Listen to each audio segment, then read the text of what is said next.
2 महीने 10 दिन और बिहार के सभी जिलों में जनसभाएं करने के बाद नीतीश कुमार की समृद्धि यात्रा आखिरकार 26 तारीख को पटना के ज्ञान भवन में खत्म हुई।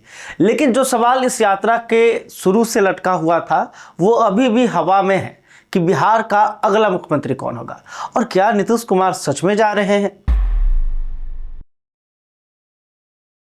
ज्ञान भवन में आयोजित समापन समारोह को देखकर एक बात तुरंत साफ हो गई कि एनडीए के नेता इसे विदाई समारोह की तरह ट्रीट कर रहे थे। विजय चौधरी, रविशंकर प्रसाद, नितिन नवीन, विजय सिन्हा, सम्राट चौधरी सबने नीतीश के कामकाज की जमकर तारीफ की। लेकिन 2 बयान ऐसे थे जो सबसे ज्यादा गूंजे। जदयू के वरिष्ठ नेता विजय कुमार चौधरी ने कहा कि आगे जो भी सरकार बनेगी वो इनके हिसाब से ही चलेगी क्योंकि जनादेश इनके नाम पर मिला है। और डिप्टी सीएम सम्राट चौधरी ने भी इसमें यह जोड़ा कि आगे भी इनके ही मार्गदर्शन में बिहार चलता रहेगा। यानी नीतीश भले जाएं लेकिन उनका असर कहीं नहीं जाएगा। कम से कम एनडीए नेता यही संदेश देना चाहते हैं। स्पष्टता से सुन लीजिए, जो भी एनडीए की सरकार बनेगी वो नीतीश कुमार के बताए रास्ते पर ही चलेगी क्योंकि जनादेश नीतीश कुमार जी के नाम का है।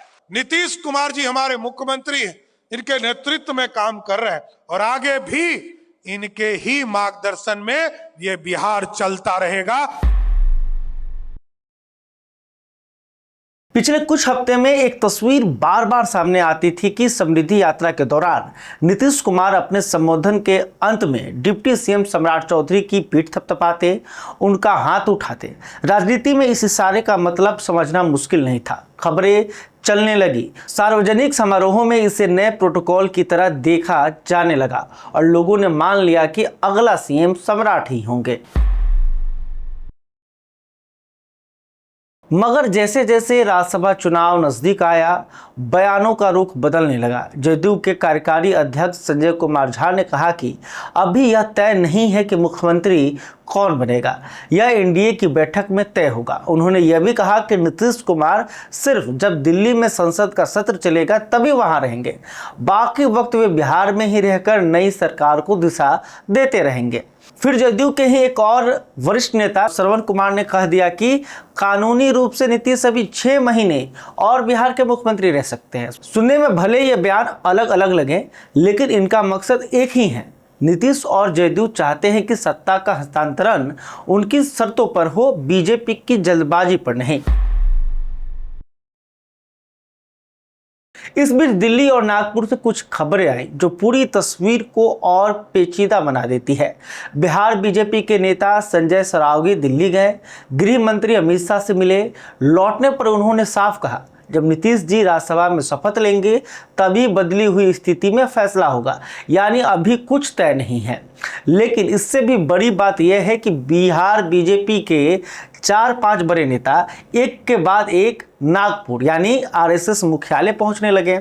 इनमें विधानसभा अध्यक्ष प्रेम कुमार, दीघा के विधायक संजीव चौरसिया, मंत्री रमा निषाद और क्षेत्रीय महासचिव नागेंद्र के नाम सामने आए। बिहार की राजनीति को करीब से देखने वाले पत्रकारों का कहना है कि संघ इस बात पर राजी नहीं दिख रहा कि अगला सीएम नीतीश कुमार की मर्जी का बंदा हो। उनकी नजर में यह वैसी ही गलती होगी जैसी झारखंड में रघुवर दास को सीएम बनाकर हुई थी, जिसके बाद झारखंड बीजेपी के हाथ से निकल गया।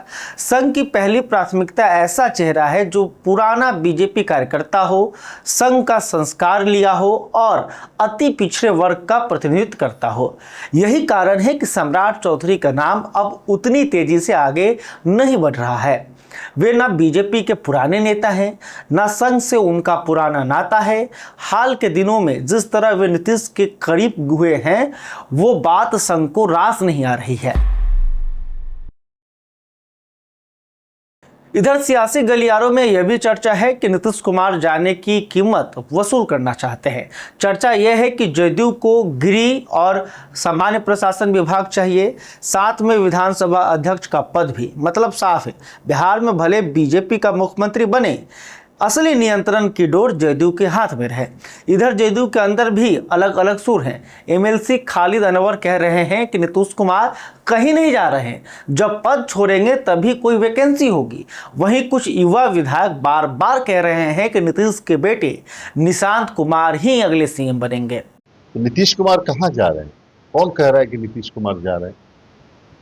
नीतीश कुमार बिहार के हैं, बिहार के बेटा हैं, बिहार के में हैं, बिहार में रहेंगे। नीतीश कुमार तो कहीं जा नहीं रहे।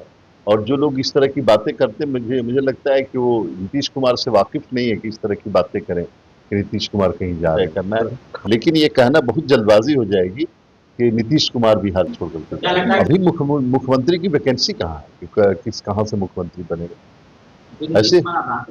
ऐसी वैकेंसी नहीं है। जब नीतीश कुमार रिजाइन करेंगे उसके बाद ही ना वैकेंसी की बात होगी या कौन बने। अभी तो वैकेंसी नजर नहीं आ रही मुझे।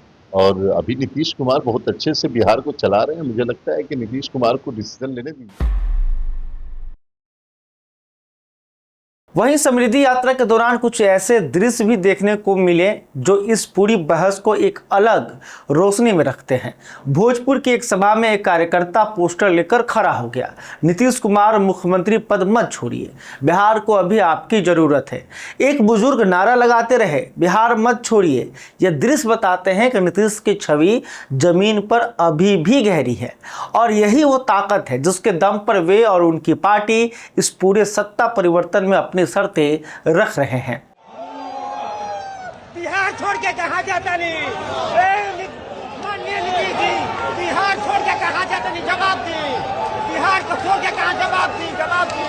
बिहार कहां छोड़ता नहीं, बिहार मत छोड़ी, बिहार मत छोड़ी, बिहार मत छोड़ी, जवाब दी। बिहार छोड़ के कहां जाता नहीं, जवाब दी। आपका भी सबसे अच्छा होगा, सब कुछ बढ़ेगा। आप सबको बहुत बहुत बधाई देता हूँ।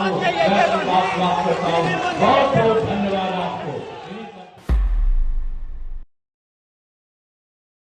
अब थोड़ा नेता प्रतिपक्ष की तरफ आइए कि आखिर विपक्ष क्या कह रहा है। तो तेजस्वी यादव का बयान भी इस बहस में दिलचस्प रंग भरता है। उनका कहना है कि नीतीश अपनी मर्जी से राज्यसभा नहीं जा रहे, उन पर दबाव है। अब यह बयान राजनीतिक हमला है या इसमें कोई हकीकत है, यह तो वक्त बताएगा। लेकिन जिस तरह खुद एनडीए के भीतर बयानबाजी का तूफान मचा है, उससे तो यही लगता है कि यह फैसला उतना सहज नहीं है जितना दिखाया जा रहा है। माननीय मुख्यमंत्री जी की कोई इच्छा नहीं थी कि वो राज्यसभा जाए, जबरन जो है इनको राज्यसभा भेजा जा रहा है। तो तस्वीर यह है, एक तरफ नीतीश कुमार अपने शर्तों पर सत्ता सौंपना चाहते हैं, दूसरी तरफ आरएसएस इस बार कोई जोखिम लेने को तैयार नहीं और बीजेपी का अपना तरीका है चौंकाने वाले फैसले लेना। बिहार का अगला मुख्यमंत्री कौन होगा, यह अभी भी खुला सवाल है। लेकिन एक बात तय है, जब भी यह फैसला होगा वो बिहार की राजनीति को एक नए मोड़ पर ले जाएगा।